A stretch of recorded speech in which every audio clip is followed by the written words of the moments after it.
Hello friends, welcome to my channel. আজকে আমি রান্না করব নিরামিষ তরকারি।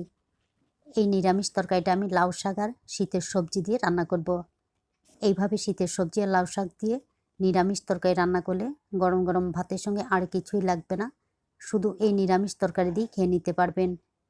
তাহলে চলুন দেখে নিই কীভাবে আমি এই নিরামিষ তরকারিটা রান্না করব। প্রথমে আমি কড়াইতে তেল গরম করে নিয়ে এর মধ্যে দিয়ে দিচ্ছি কেটে রাখা বেগুন। এইখানে আমি 2টা বেগুন এইভাবে লম্বা করে কেটে নিয়েছি। তারপর এর মধ্যে সামান্য একটু লবণ আর হলুদের গুঁড়া দিয়ে বেগুনগুলিকে নেড়েচেড়ে ফ্রাই করে নিচ্ছি। আপনারা চাইলে সবজির সঙ্গে একই সঙ্গে দিয়ে দিতে পারেন, তবে বেগুনগুলিকে আলাদা করে ভেজে রান্না করলে তরকারিটা বেশি ভালো লাগে। বেগুনগুলি ভাজা হয়ে গেছে, এখন আমি এইগুলিকে নামিয়ে নিচ্ছি। বেগুন ভাজার তেলের মধ্যে দিয়ে দিলাম 10-15টা ডালের বড়ি। এখন বড়িগুলিকেও ব্রাউন কালার করে ফ্রাই করে নিতে হবে।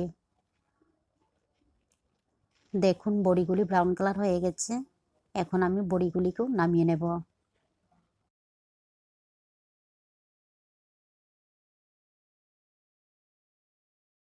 আবারও কড়াইতে দিয়ে দেব সর্ষের তেল। আর এই রান্নাটা সর্ষের তেল দিয়ে করতে হবে, না হলে কিন্তু ভালো লাগবে না। তেল গরম হয়ে গেলে এর মধ্যে 2টা শুকনো লঙ্কা আর হাফ চা চামচ কালো জিরা দিয়ে এইগুলিকে হালকা ব্রাউন কালার করে নেড়েচেড়ে নেওয়ার পর এর মধ্যে দিয়ে দিচ্ছি কেটে রাখা আলু। এখন আলুগুলিকেও হালকা একটু নেড়েচেড়ে ফ্রাই করে নিতে হবে।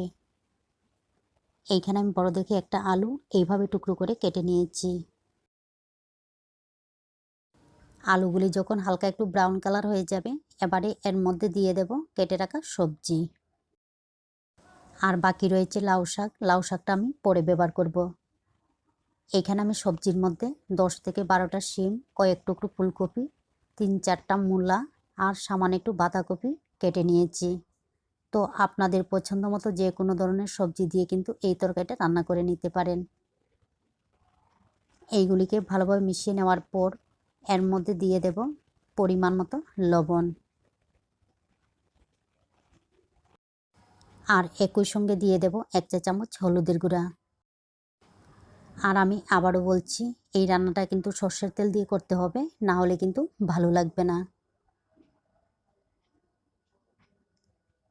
এইগুলিকে ভালোভাবে মিশিয়ে নেওয়ার পর একদম কম আঁচে ঢাকনা দিয়ে রান্না করব। 10 থেকে 12 মিনিট পর ফিরে আসলাম। দেখুন সবজিগুলি খুব সুন্দর ভাজা ভাজা হয়ে গেছে। এইভাবে কম আঁচে এইগুলিকে ঢাকনা দিয়ে রান্না করতে হবে। তারপর এর মধ্যে দিয়ে দেব কেটে রাখা লাউ শাক। লাউ শাকগুলিকে এই সময়ের মধ্যে ব্যবহার করতে হবে। সবজির সঙ্গে একই সঙ্গে দিয়ে দিলে লাউ শাকগুলি বেশি সিদ্ধ হয়ে যাবে, তখন কিন্তু আবার ভালো লাগবে না। তারপর একই সঙ্গে দিয়ে দিলাম আগে থেকে ফ্রাই করে রাখা ডালের বড়ি। আর দিয়ে দেব 5 থেকে 6টা কাঁচা লঙ্কা বাটা।